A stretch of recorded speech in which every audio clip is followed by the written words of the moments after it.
तो इस फिल्म की शुरुआत होती है क्रिसमस ईव के टाइम से, जहां हम रात में एक कपल को देखते हैं जो सो रहे थे। तभी यहाँ पर उनकी बेटी आई।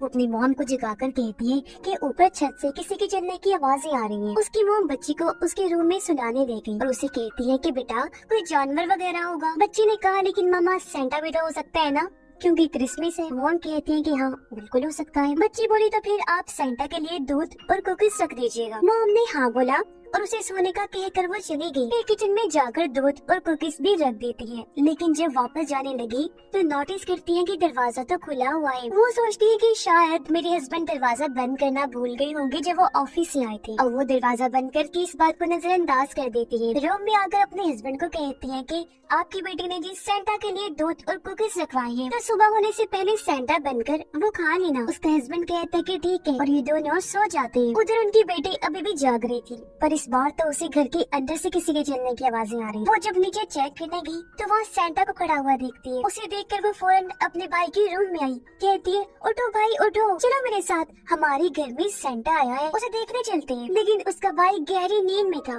तो वो नहीं जागता, इसीलिए वो अकेली ही नीचे आ गई सेंटा को देखने के लिए। बच्ची जब उसे गौर से देख रही थी तो उसे सेंटा की हरकतें अजीब लगती है, जो देखकर वो डर गई और अब वो दरवाजे के पीछे जाकर छुप जाती है और वहाँ से सेंटा को देखने लगती है। सेंटा अपने थैले में से एक कुल्हाड़ी बाहर निकालता है। उसके हाथों पर खून भी लगा हुआ था, जो देखने से हम समझ जाते हैं कि ये सेंटा नहीं है, बल्कि उसकी बेस में है पागल कातिल जोकर, जो हेल से आया डीमन है पर जोकर के रूप में है, और इसका नाम है आर्ट द क्लाउन, जिसे खत्म करना बहुत मुश्किल है। बेरहमी से लोगों को मार देता है। बच्ची बहुत घबरा गई। आर्ट द क्लाउन अब जाता है बच्ची के भाई के कमरे में, सोते वही कुल्हाड़ी से उस पर वार कर देता है। फिर बार बार अटैक करके उसका सर, हाथ, पैर, बाजू सब कुछ काट के अलग अलग कर देता है। बुरी तरह उसे चीर के रख देता है। आवाजें सुनकर बच्ची की हालत खराब हो गई। वो भाग कर छुपने चली जाती है। पर आर्ट द क्लाउन जाता है बच्ची के मॉम डैड के कमरे में। उसके डैड के चेहरे पर आते ही कुल्हाड़ी से वार कर देता है। फिर एक के बाद एक बार बार वार करता रहता है। जो खतरनाक आवाजें सुनकर उसकी वाइफ की नींद खुल गई। उसने अपना हाथ चेक किया तो खून गिरा हुआ था, और अब जैसे साथ लेटे अपने हस्बैंड को देखा तो उसकी लाश का इतना बुरा हाल देखकर वो बहुत ज्यादा डर जाती है, पूरी तरह चिल्लाने लगती है। लेकिन आर्ट द क्लाउन का तो हाथ नहीं रुकने का नाम ले रहा था, वो अभी भी उसे मार रहा था। ये देख उसकी वाइफ चिल्लाते हुए वहाँ से भाग गई। अपने बच्चों के रूम में आ जाती है चेक करने, और अपने बेटी की कटी पटी लाश को देखकर वो रोने लगती है। फिर वो भागने के लिए नीचे आती है, लेकिन अभी दरवाजे तक पहुंची ही थी कि पीछे से क्लाउन आ जाता है, कुल्हाड़ी फेंक के मारता है, फिर बुरी तरह उसकी भी जान ले लेता है। ये सारा खून खराबा करने के बाद बड़े आराम से बैठकर दूध और कुकीज खाने लगता है। खून से भरी प्लेट्स भी साफ करता है। फिर जैसे उसने अलमारी खोली, वहाँ बच्ची छुपी हुई थी। उसे देखकर क्लाउन की हैवानियत फिर से जाग उठी और वो बच्चे को भी मार देता है। इसके बाद कहानी 5 साल पहले शिफ्ट हो जाती है, यानी पास्ट माजी में, जहाँ भी आर्ट ने बिल्कुल ऐसे ही खून खराबा किया था। उस जगह पर एक पुलिस वाला आया, जिसे वहाँ आर्ट की सर कटी हुई लाश मिलती है। इसलिए वो कॉल करके अपनी पुलिस टीम को बुला लेता है। खुद भी इन्वेस्टिगेशन करने आगे बढ़ता है, पर अचानक आर्ट बिना सर के ही दोबारा जिंदा हो गया और पीछे से पुलिस ऑफिसर को पकड़ लेता है। हालांकि ऑफिसर ने गोलियां चलाई, लेकिन उसे कुछ नहीं होता। ऑफिसर को निपटाने के बाद आर्ट एक ट्रेन में घुस गया, जहाँ सिर्फ एक औरत ही बैठी हुई थी। आर्ट अब उसे डराने लगता है। उसने ऑफिसर का कटा हुआ सर अपने सर वाली जगह पर रख के पकड़ा हुआ था, जो बहुत डरावना लग रहा था। जाहिर है उसे देखकर औरत भी काफी डर जाती है। इसके बाद हम एक मेंटल असाइलम का सीन देखते हैं, यानी पागलों की जेल, जहाँ गार्ड को अचानक एक सेल से नर्स के चिल्लाने की आवाज आती है। वो जब वहाँ चेक करने गया तो बहुत ही भयानक नजारा देखता है। असल में वहाँ की एक पागल मरीज, जिसका नाम विकी था, उसने आर्ट की सर को पैदा कर दिया था क्योंकि वो प्रेग्नेंट थी, लेकिन बच्ची की जगह उसने ये पैदा कर दिया। आर्ट का सर भी उसकी ही तरह खतरनाक था, इसने नर्स को मार दिया था और वो उसकी लाश को खा रहा था। बिल्कुल ऐसा आर्ट ने इस मरीज विकी के साथ भी किया था, यानी उसे काट दिया था, जिसकी वजह से शायद वो आर्ट से इन्फेक्टेड हो गई। उसका चेहरा बहुत बुरी हालत में था और वो अपने जिस्म का हिस्सा खा रही थी, जिससे हम समझ जाते हैं कि वो भी आर्ट की तरह ब्रूटल बन गई है, यानी जालिम, बेरहम, और ये भी आर्ट की तरह किसी को नहीं छोड़ेगी। एक तरह से उसकी साथी बन गई थी, क्योंकि उसने दीवार पर दिल बनाकर उसके अंदर विकी प्लस आर्ट लिखा हुआ था। अब गार्ड देखता है कि आर्ट की सर कटी हुई लाश भी वहाँ आ गई है, पर इससे पहले वो कुछ करता विकी गार्ड पर हमला कर देती है। इसके बाद दोनों मिलकर अपनी हैवानियत दिखाती है। विकी उसके मुंह में हाथ डालकर उसका जबड़ा उखेड़ देती है और आर्ट उसका चेहरा फाड़ देता है। अब आर्ट उस सर जो विकी ने पैदा किया था उसे लगाकर विकी को लेकर वहाँ से चला जाता है और ये दोनों एक ट्रेन में बैठकर निकल जाते हैं। ये दोनों एक खाली पड़े घर में आ गए जहाँ विकी खुद को शीशे में देखकर अपना सर मारकर उसे तोड़ देती है। वो टूटा हुआ टुकड़ा लेकर बाथटब में बैठ जाती है और अपने हाथ को काट कर बाथटब को अपने खून से भर देती है, जबकि उसके सामने आदमी कुर्सी पर बैठ गया। जिसके बाद वो 5 सालों तक इसी पोजीशन में ही बैठी रही और कहानी 5 साल आगे आ गई, यानी प्रेजेंट टाइम में मौजूदा वक्त में। यहाँ हम एक लड़की सियाना को देखते हैं जो पिछले 5 सालों से एक मेंटल हॉस्पिटल में थी। दरअसल 5 साल पहले आर्ट ने उसके सामने में खून खराबा कर दिया था, जिसमें उसने सियाना के दोस्तों और सबको मार दिया था। लेकिन आखिर में जिसने सर काटकर आर्ट को मारा था वो और कोई नहीं बल्कि सियाना ही थी, क्योंकि उसने आर्ट को एक जादुई तलवार से मारा था जो हेवन जन्नत से आई तलवार थी। पर उस हादसे का सियाना के दिमाग पर काफी गहरा असर हुआ, वो सदमे में जा चुकी थी। पर अब वो ठीक हो गई थी, इसीलिए उसे छुट्टी मिल गई थी। उसके अंकल उसे हॉस्पिटल से लेकर घर आए, जहाँ वो अपनी आंटी और कजिन से मिलती है जिससे वो काफी क्लोज थी और दोनों काफी खुश हो जाती है। उधर उसी खाली पड़े घर में 2 वर्कर्स आए जिनका काम था पुरानी बिल्डिंग्स को तोड़ना, और पहले वो इस घर का अब सर्वे करने आए थे। दोनों वहाँ भी चले जाते हैं जहाँ विकी और आर्ट की लाशें स्टैचू की तरह पड़ी हुई थी। उन पर जाले भी लगे हुए थे, पर हैरत वो जरा भी नहीं सड़ी थी। लेकिन इससे पहले वर्कर्स कुछ समझ पाती, दोनों फिर से जिंदा होकर वर्कर्स को पकड़ लेती हैं। फिर हमेशा की तरह इन्हें भी बेरहमी से मार देते हैं। सामान निकालते वक्त सियाना की डायरी उसकी कजिन के हाथ लगी, जिससे वो पढ़ने लगती है। पर सियाना जल्दी से डायरी उसे ले लेती है और कहती है कि आइंदा की बात ये दोबारा मत पढ़ना। फिर जब सारे मिलकर खाना खा रही थी तो सियाना को अपनी मरी हुई दोस्त नजर आई जो काफी बुरी हालत में थी, और ये वही दोस्त थी जिसे आर्ट ने मार दिया था। लेकिन वो और किसी को दिखाई नहीं दे रही थी, जिसका मतलब था कि सियाना अभी तक अपने सदमे से बाहर नहीं आई है। उल्टे सीधे ख्याल उसे आज भी आते हैं। इसके बाद हम सियाना के भाई को हॉस्टल में देखते हैं जहाँ वो अपने 2 दोस्तों से मिलता है। उसकी फीमेल फ्रेंड ने एक जॉब शुरू की थी जिसमें वो क्राइम पॉडकास्ट के शो को होस्ट करती थी, चलाती थी, जिसमें ऐसे लोगों का वो इंटरव्यू लेती है जिन्होंने कोई भी क्राइम जुर्म होता हुआ अपनी आंखों से देखा हो, और ऐसी चीजें वो दिखाती भी है। वो सियाना के भाई को देखते ही उसके पीछे पड़ जाती है कि मैं तुम्हारा इंटरव्यू लेना चाहती हूँ, तो मैं शो पर आना, क्योंकि वो जानती थी कि सियाना और उसके भाई का आर्ट द क्लाउन से सामना हो चुका है। आर्ट की एक तरह से वो फैन थी, उसके बारे में जानना चाहती थी। इस पर सियाना का भाई घबरा गया, लेकिन वो कहता है कि ठीक है, मैं सोचकर बता दूंगा। तभी उसके पास सियाना के कॉल आई। वो अपने भाई से कहती है कि तुम्हारी बहुत याद आ रही है, तो मैं तुमसे मिलना चाहती हूँ, तुम मिलने घर आ जाओ। उधर आर्ट और विकी अभी भी उस खाली पड़े घर में थे। यहाँ आर्ट एक नया तरीका ढूंढ रहा था कि अगली बार किसी को भी टॉर्चर करना हो तो कैसे करूँ, यानी कितनी बेरहमी से जालिम तरीके से मारूं। अब सबको पता है और ये बात आर्ट भी जानता है कि जब भी सर्दी लगती है तो उस पर चोट ज्यादा ही दर्द देती है। तो उसका ये नया टॉर्चर का तरीका इसी बारे में था, जिसका एक्सपेरिमेंट तजुर्बा वो एक चूहे पर करता है। पहले उसे जमाता है, फिर पटक कर किसी खिलौने की तरह तोड़ देता है, जो चीज अब वो किसी इंसान पर ट्राई करने वाला था। और ये देखकर आर्ट काफी खुश हो जाता है और अब वो जाता है अपने अगले शिकार पर। वो एक बार में गया जहाँ कुछ लोग बैठे हुए थे और एक आदमी सेंटा के रूप में था। अब पहले तो आर्ट उनसे अच्छे से हंसी मजाक में बात करता है, लेकिन फिर धीरे धीरे वो उन्हें अपने ट्रिक्स दिखाकर परेशान करने लगता है, बिल्कुल वैसे ही जैसे वो अपने शिकार को तंग करता है। तंग आकर जब वो लोग आर्ट को मारने के लिए आगे बढ़े तो वो थैली से फौरन अपने गन निकाल लेता है, फिर उन सबको शूट करके मार देता है, सिवाय एक को छोड़ के जिसने सेंटा के कपड़े पहने हुए थे, क्योंकि ये उसे टॉर्चर करेगा। और अब वो सबसे पहले उसे कुर्सी से बांधता है, फिर उसके जिस्म को बर्फ से जमाने लगता है। आखिर में वो हथौड़ा निकाल कर उसे टॉर्चर करने लगता है जैसे किसी स्टैचू को तोड़ा जाता है, और बेरहमी से वो उसे मार देता है।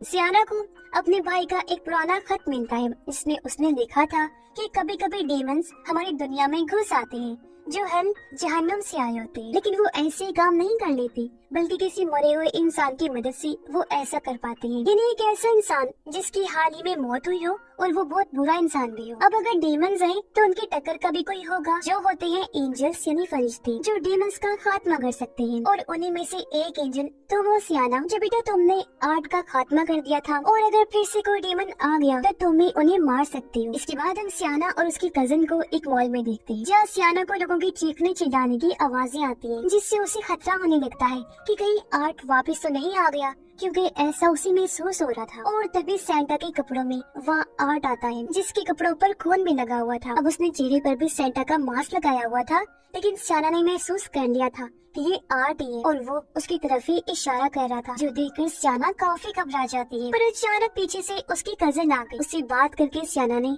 जैसे पलटकर वापस देखा तो आर्ट वहाँ से गायब हो गया था। फिर घर आकर सियाना इस बारे में अपने भाई को भी बताती है कि मैंने आज मॉल में आर्ट को देखा। उसका चेहरा तो मैं देख नहीं पाई क्योंकि उसने सेंटा का मास्क लगाया हुआ था, लेकिन मुझे पक्का यकीन है कि वो आर्ट ही था क्योंकि मैं उसे महसूस कर सकती हूँ। उसका भाई कहता है कि ऐसा कैसे हो सकता है, आपको जरूर वहम हुआ होगा क्योंकि उसे तो आपने मार दिया था ना, तो बस आर्ट का खेल तो खत्म हो चुका है। मैं भी उस हादसे को भूल गया हूँ और अब आप भी भूल जाइए। इस पर सियाना अपने भाई को उसी का लिखा हुआ खत दिखाती है जिसमें उसने ही कहा था कि डीमन को इंसानी दुनिया में आने के लिए मरे हुए बुरे इंसान की जरूरत होती है। पहले आर्ट एक बच्चे की वजह से आया था जो बहुत बुरी थी, पर इस बार वो आया है विकी के जरिए, जब भी तो वो मेंटल अजाइलम से गायब है। उसका भाई ये सुनकर घबरा गया, कहता है तो फिर अब हमें क्या करना चाहिए, पुलिस के पास जाए या टाउन छोड़ के ही भाग जाए या फिर अंकल आंटी को बताएं। सियाना कहती है कि उन्हें बताने का फायदा नहीं होगा, वो मेरी बातों का यकीन नहीं करेंगे क्योंकि वो तो मुझे पहले ही पागल समझते हैं। मुझे अब कैसे भी करके वो जादुई तलवार ढूंढनी हो जब भी हम उन डेमंस को हरा सकते हैं। उधर आर्ट मॉल में सेंटा बनकर बैठ जाता है और जो आदमी सेंटा बना हुआ था आर्ट ने उसे मार दिया था और उसकी दाढ़ी खाल समेत निकाल कर उसने अपने चेहरे पे लगाई हुई थी। वो एक बच्चे को गिफ्ट देता है, उसे देखकर बाकी बच्चे भी उसके पास चले गए और आर्ट सबको गिफ्ट बांटने लगता है जिससे उसका पूरा थैला ही खाली हो गया। लेकिन बच्चों की मॉम्स देखती है कि ये कैसा सेंटा है, अजीब सा, डरावना सा, और बाकी लोग भी उसे नोटिस कर लेते हैं कि ये वो सेंटा तो नहीं है जो पहले वहाँ बैठा हुआ था। इसलिए गार्ड वहाँ आकर आर्ट को भगा देते हैं। पर तभी वहाँ बहुत ही भयानक चीज हो जाती है। असल में वो गिफ्ट्स जो आर्ट ने बच्चों को दिए थे उनमें थे बॉम्ब्स, और अब जैसे बच्चे गिफ्ट्स खोलते हैं वहाँ जोरदार धमाके हो जाते हैं जिससे मॉल की सभी लोगों की मौत हो जाती है और पूरा मॉल भी जल जाता है। सियाना ने वो तलवार ढूंढ ली थी जिसे वो एक गिफ्ट के बॉक्स में रख के छुपा देती है और उसे ऐसा करते हुए उसकी कजन ने भी देख लिया था। फिर बातों ही बातों में उसकी कजन के मुंह से ये निकल जाता है कि आपको सीरीज पसंद है ना। ये बात सुनकर सियाना को काफी हैरत हुई। वो बहाने से अपनी कजन को ऊपर लेकर गई, कहती है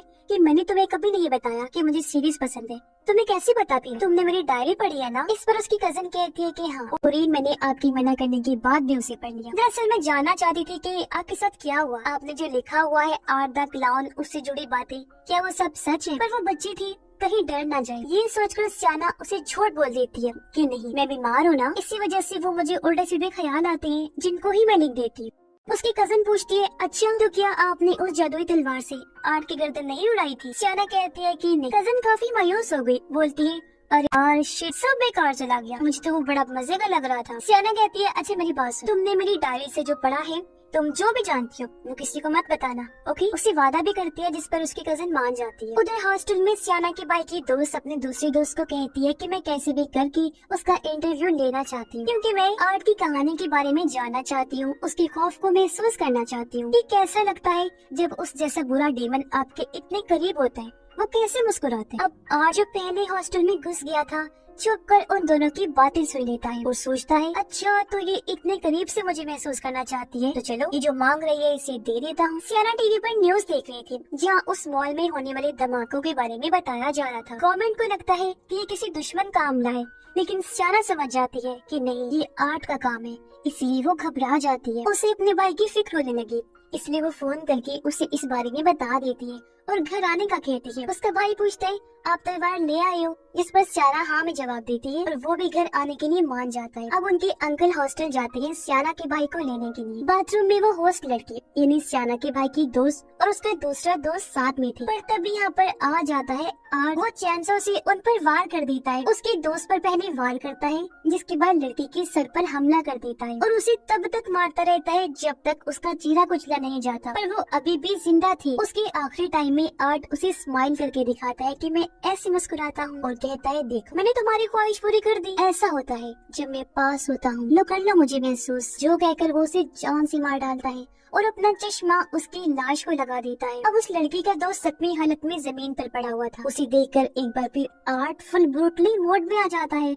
वो चैनसो की मदद से उसे बीच में से काट कर 2 टुकड़े कर देता है और इतनी दर्दनाक मौत उसे देता है। सियाना की नींद एक डरावना सपना देखकर खुल जाती है। वो देखती है कि रात के 2 बज रहे हैं और उसके अंकल आंटी अभी तक जाग रही हैं क्योंकि उसे उनकी बातें करने की आवाज आ रही थी। सियाना जब नीचे चेक करने जाती है तो वो ये देखकर डर जाती है कि वो उसकी अंकल आंटी नहीं बल्कि विकी थी जो उनकी आवाजें निकाल रही थी, जबकि आर्ट ने उसके अंकल को मार दिया था। उसने उनका सर काट दिया था और बाकी जिस्म को वो दीवार पर कीलों की मदद से लटका रहा था। अब एक छोटे हथौड़े से आर्ट सियाना पर हमला करने आगे बढ़ा। हालांकि वो भी उसका मुकाबला करती है लेकिन बिना तलवार के वो उससे लड़ नहीं सकती थी, इसलिए वो तलवार लेने की कोशिश करती है। पर तभी पीछे से आर्ट आकर हथौड़े से अटैक करके उसे बेहोश कर देता है। सियाना को जब होश आई तो वो खुद को कुर्सी से बंधा हुआ पाती है और सामने उसके आंटी को भी बांधा हुआ था। बीच में टेबल पर किसी चीज को लपेट के रखा हुआ था। तभी विकी आंटी के पास जाकर उनके मुंह से टेप हटाती है। वो रोते हुए पूछती है कि मेरी बेटी कहाँ है और तुमने क्या किया है उसके साथ। इस पर विकी आर्ट को कहकर उस चीज पर से पैकेट हटा देती है। वो दरअसल एक पिंजरा था, इसमें किसी का कटा हुआ सर था। उसे चूहे खा रहे थे, मांस उस पर जरा भी नहीं था। वो खोपड़े जैसा लग रहा था, इसलिए पहचान ही नहीं हो रही थी कि ये किसका सर है। आंटी रोते हुए कहती है कि नहीं ये झूठ है, मुझे यकीन नहीं है तुम्हारी बात पर, ये मेरी बेटी का सर नहीं हो सकता। जिसके बाद वो उन्हें भी टॉर्चर करने लगती है। एक पाइप के जरिए वो उनके मुंह में चूहा डालती है। फिर विकी आंटी का गला काट कर चूहे को वहाँ से बाहर निकालती है और इस तरह सियाना की आंखों के सामने उसकी आंटी को भी इतनी बेरहमी से वो मार देते हैं। विकी फिर सियाना को कांटों का ताज पहना देती है और उसे कहती है कि हाँ सच में ये सर तुम्हारी कजन का नहीं है। इसके बाद वो सियाना की कजन को वहाँ लेकर आती। फिर आर्ट उस सर को चश्मा लगा देता है जो इस बात की तरफ इशारा था कि ये सर सियाना के भाई का है। जो सुनकर सियाना जैसे पागल हो जाती है, वो जोर जोर से चिल्लाने लगी। उसे चुप करवा के विकी कहती है सुनो मेरी बात, यहाँ कोई गॉड नहीं है। उसका गला घोटने लगती है। ऐसा करके विकी सियाना का गॉड पर यकीन और उसकी हिम्मत को तोड़ना चाहती थी ताकि वो उसे अपने कंट्रोल में कर सके, लेकिन सियाना इतनी मजबूत रही कि उसका ना तो गॉड पर यकीन टूटा और ना ही हिम्मत टूटी। इसलिए विकी पूरी कोशिश करने के बावजूद भी उसे अपने कंट्रोल में नहीं कर पाती और अब वो सियाना के सामने उसके कजन को भी मारना चाहते थे। इसलिए आर्ट उसकी गर्दन पर एक चाकू रख देता है। पर तभी सियाना की कजन को एक आइडिया आया। वो कहती है अच्छा आप दोनों इंडियंस हो ना, तो प्लीज मेरी ख्वाहिश पूरी कर दो, इसके बाद बेशक मुझे मार देना। मरने से पहले मैं अपना एक गिफ्ट खोलना चाहती हूँ। जिस पर दोनों उसकी बात मान लेती हैं। ये वही बॉक्स था जिसमें सियाना ने वो तलवार रखी हुई, क्योंकि उसकी कजन जानती थी कि इन डीमंस को कैसे मारा जा सकता है, यानी उसी तलवार की मदद। साथ ही वो कहती है कि वो बॉक्स कोई और नहीं बल्कि सियाना खोलेगी, इसलिए सियाना को वो गिफ्ट बॉक्स दे दिया जाता है। लेकिन इससे पहले वो उसे खोलती, आर्ट उसके हाथों पर वार करके उसकी उंगलियां तोड़ देता है। लेकिन जैसे तैसे तकलीफ सहते हुए वो आखिर बॉक्स को खोलने में कामयाब हो ही जाती है और हैरत उसके हाथ भी अपने आप ही ठीक हो जाते हैं, क्योंकि उसके हाथ वो जादुई तलवार जो लग गई थी और अब उसकी बारी आ गई थी। वो सीधा तलवार निकाल कर आर्ट का गला ही चीर देती है। फिर तलवार को विकी की तरफ फेंक कर उसके सीने के आर पार कर देती है। वहाँ से तलवार निकाल कर उसके मुंह के भी आर पार कर देती है और आखिर में उसका सर ही उड़ा देती है और इस तरह उस विकी का तो खेल खत्म कर दिया था। लेकिन तभी आर्ट चैनसो लेकर आ जाता है उस पर हमला करने के लिए, पर अब उसके पास वो जादुई तलवार थी, इसलिए वो आर्ट को पूरी टक्कर देती है और उसकी हर वार को रोकती रहती है और इस तरह यहाँ इनकी खतरनाक लड़ाई होने लगती है। पर आखिर में सियाना उस पर भारी पड़ने लगी। वो उसके पेट में तलवार घुसाकर उसे दीवार के साथ लगा देती है। पर तभी विकी का खून तेजाब बन जाता है, जिससे वहाँ की जमीन गलकर फटने लगी और जहाँ सियाना की कजन खड़ी थी उसके नीचे से हल्का रास्ता खुल जाता है, जहाँ उसकी कजन गिरने लगी पर वो दीवार को पकड़ के लटक जाती है। उसे मुसीबत में देखकर सियाना आर्ट को छोड़कर अपनी कजन को बचाने चली गई। वो तलवार पकड़ के उसे ऊपर आने का कहती है, लेकिन उसकी कजन का हाथ फिसल गया, जिस वजह से सियाना का भी फिसल जाता है और उसकी कजन तलवार समेत ही हेल में गिर जाती है। ये देखकर सियाना को बहुत दुख हुआ, लेकिन वो खुद से वादा करती है कि मैं हेल में जाऊंगी, अपनी कजन और तलवार को जरूर वापस लेकर आऊंगी। पर तभी वो देखती है कि आर्ट वहाँ पर नहीं है। खिड़की भी खुली हुई थी, जिसका मतलब था कि वो वहाँ से भाग गया है, जो बहुत बुरी खबर थी। इसके बाद हम बस में एक लड़की को थी जो डीमंस वाली किताब पढ़ रही थी और तभी आर्ट भी उस बस में आकर बैठ गया और उस लड़की को डराने लगता है। ये खून खराबे का सिलसिला एक बार फिर शुरू होने वाला था और आर्ट को रोकने के लिए सियाना को हेल में जाना होगा, जहाँ से वो जादुई तलवार लेकर आएगी और आर्ट का खात्मा करने के लिए एक बार फिर से उसके पीछे लग जाए। और इसी भयानक एंडिंग के साथ ही ये फिल्म भी इधर ही खत्म हो जाती है।